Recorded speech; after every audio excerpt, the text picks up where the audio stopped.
The desert heat was no joke, man. The kind that makes the air ripple and your brain feel like it's boiling in your skull. I was cruising down this lonely stretch of highway in Arizona. Just me, my old Ford Ranger, and the faint hum of classic rock on the radio. The plan? Keep my head down, get home, and avoid drama. But life, as always, had other ideas. So there I was, munching on some sad-looking beef jerky, minding my own business when I heard it. The unmistakable growl of Harley-Davidsons. 3 of them, to be exact. I glanced in the rearview mirror, and there they were. 3 big guys on bikes, looking like they just rolled out of some biker-themed BBQ joint. Leather vests, beer guts, tattoos that probably had stories they couldn't remember. You know the type. At first I didn't think much of it.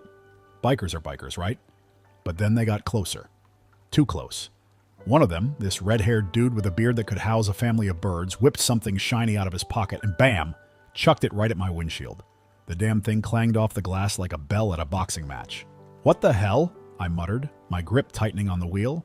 This wasn't just some playful road nonsense. These guys were looking for trouble. I sped up a little, hoping they'd get bored and peel off. No such luck. They flanked my truck like vultures circling a carcass. Redbeard pulled up on my left, grinning like he just won the lottery. "Hey, big guy, nice ride. What are you, some kind of trucker wannabe?" he shouted over the roar of his engine. I didn't bite. That's rule number 1 with bullies. Don't feed them. But the other 2 weren't having it. One of them, this older dude with a belly that strained against his vest, revved his engine and swerved in front of me, forcing me to hit the brakes. My truck lurched, and I could feel the jerky threatening to make a reappearance. Now I was pissed. Not scared, yet, but definitely pissed. I rolled down my window just enough to shout, "What the hell do you want?" Apparently that was an invitation. The third guy, who had a scraggly gray beard and a face like he'd been in one too many bar fights, shouted back, "We want you to show some respect, boy. Or are you too high and mighty in your fancy little truck? Respect?" That's rich, coming from a guy whose belly button was probably sunburned from sticking out of his vest. But again, I kept my mouth shut. No need to escalate things. I figured they'd get tired of their little power trip and move on. Wrong again. Graybeard pulled up alongside me and smacked the side of my truck with what looked like a chain. A goddamn chain. The sound of metal on metal sent a chill down my spine. That was it. Playtime was officially over. I pulled over to the side of the road, my hands steady on the wheel despite the adrenaline rushing through my veins. I wasn't scared, yet. But I was definitely calculating. 3 guys, all bigger than me, all itching for a fight. This wasn't going to end with a handshake and a "have a nice day." As I killed the engine and stepped out, the heat hit me like a punch to the face. The bikers circled me like sharks, their engines growling in unison. Redbeard was the first to dismount, swaggering over like he owned the place. "Well, well, well," he drawled. "Look who decided to join the party." I stared him down, my face unreadable. "You done scratching up my truck, or is there more on your to-do list?" That earned a laugh from the group. "Ooh, he's got a mouth on him," said Graybeard, twirling his chain like a cowboy at a rodeo. "I like that." Redbeard stepped closer, close enough that I could smell the stale beer and sweat on him. "You think you're tough, huh? Driving around in your shiny little truck, acting like you're better than us?" I raised an eyebrow. "Tough? No. Smart? Definitely smarter than a guy picking a fight in the middle of the desert." His grin faltered. Just a little, but then he shrugged it off. "We'll see about that," he said, cracking his knuckles. The other 2 dismounted, and suddenly it was 3 against 1. I glanced at my truck, weighing my options. Run? Not my style. Fight? Well, let's just say these guys had no idea who they were dealing with. But I wasn't about to show my hand just yet. Instead, I smiled. A small, tight-lipped smile that I knew would get under their skin. "All right, boys," I said, my voice steady. "Let's see what you got." And that's when shit really hit the fan. The desert sun was beating down on me like it was auditioning for hell's heating system.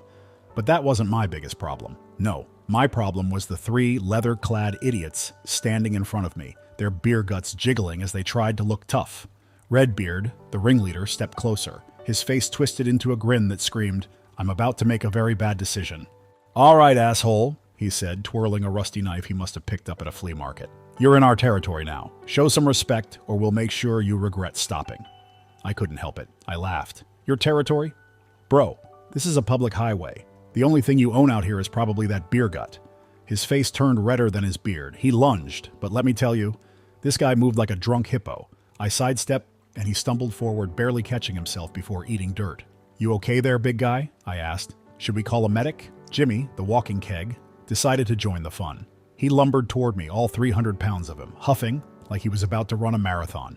"You think this is funny?" he growled, jabbing a fat finger into my chest. His breath smelled like regret and cheap whiskey.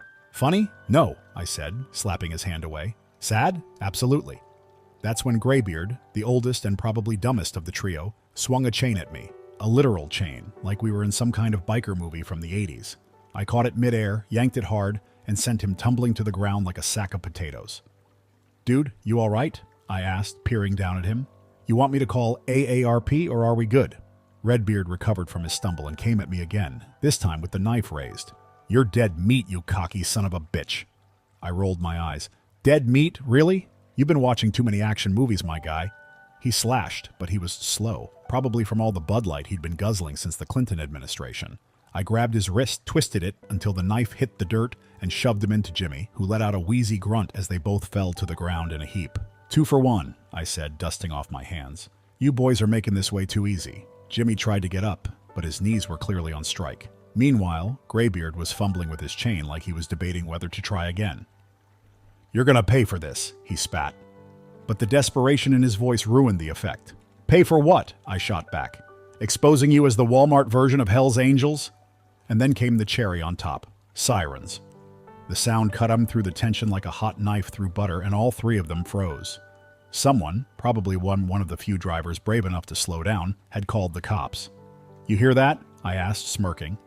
"Sounds like backup. You guys better start explaining to Officer Friendly why you're terrorizing a guy minding his own damn business." Redbeard glared at me, his face a mix of rage and panic. "This isn't over," he snarled. "Oh, it's over," I said, turning back to my truck. "It's so over. It's in the history books." As I climbed into the cab, I could see them scrambling to their bikes, cursing under their breath. Graybeard shot me a look that could have peeled paint, but I just rolled down my window, gave him a lazy wave, and said, "Stay hydrated, fellas. It's hot out here." And with that, I hit the gas, leaving them in a cloud of dust and humiliation. Let me tell you something. There's a special kind of stupid that makes a man follow someone into a rest stop after already getting his ass handed to him once. But that's exactly what these three leather-clad morons did. As I parked my truck and stepped out, their motorcycles roared into the lot like a pack of angry, overweight hyenas. Redbeard hopped off his bike first, flicking a cigarette onto the ground like he was starring in some gritty action flick. "You think you're real funny, don't you?" he sneered, his voice dripping with beer-fueled rage. "Funny? No," I shot back, leaning casually against my truck. "But watching you guys fall over yourselves back there? That was hilarious." Jimmy, the human keg, let out a low growl. His shirt was drenched in sweat, and he looked like he was one cheeseburger away from cardiac arrest. "You got a big mouth for a guy who's outnumbered," he said, cracking his knuckles like he thought it was intimidating. "Big mouth?" I tilted my head. "No, just big confidence. You should try it sometime. It's better than whatever this is." Graybeard swung his chain around lazily, his eyes narrowing. "We're not leaving until you learn some respect, boy." "Respect?" I barked out a laugh. "You're swinging a rusty chain in a rest stop parking lot and you want me to respect you? That's rich." Redbeard stepped forward, pulling something shiny from his pocket. A switchblade. Of course, it was a knife. It's always a knife with guys like him. "You think this is a joke?" he spat. "We don't play games." "Oh, I'm dead serious," I said, my voice dropping.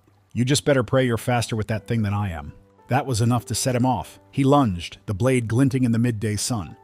But he telegraphed the move so badly it was almost sad. I sidestepped, grabbed his wrist, and twisted it hard enough to make him drop the knife with a yelp.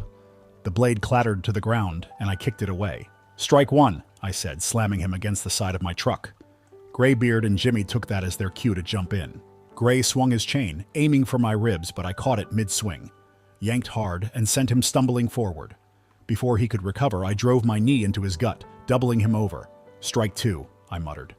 Jimmy charged like a freight train, all gut and no grace.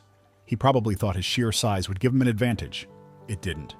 I ducked under his wild swing, stepped to the side, and swept his legs out from under him. He hit the pavement with a thunderous crash, letting out a string of curses that would make a sailor blush. "You good down there, big guy?" I asked, stepping over him. "Need a moment to catch your breath?" Redbeard, meanwhile, had scrambled to his feet, his face a mask of rage and humiliation. "You're gonna pay for this, you son of a bitch," he snarled. "Pay for what?" I shot back. "Defending myself from the Three Stooges?" He lunged again, this time with fists flying. But I was ready. I grabbed his arm, twisted it behind his back, and slammed him into the truck once more. He groaned, and I leaned in close. "Here's the deal. I said, my voice calm but deadly serious. You're gonna get on your bikes and you're gonna leave, now, or I make sure you don't leave at all. Got it? He struggled for a moment, then nodded. Fine, we're done. Good choice, I said, releasing him with a shove. Jimmy and Graybeard helped him back to his bike, muttering under their breath like a couple of schoolboys who just got sent to detention. They fired up their engines and roared out of the lot, their bravado evaporating with every passing second. I watched them go, shaking my head. Idiots, I muttered, climbing back into my truck. As I pulled onto the highway, I couldn't help but smile. Some lessons, it seems, are best learned the hard way. As I got back on the highway, I figured that was the end of it. I'd made my point, and those 3 clowns had to be smart enough to let it go. Right? Wrong. About 10 minutes later, the unmistakable roar of their bikes filled the air again.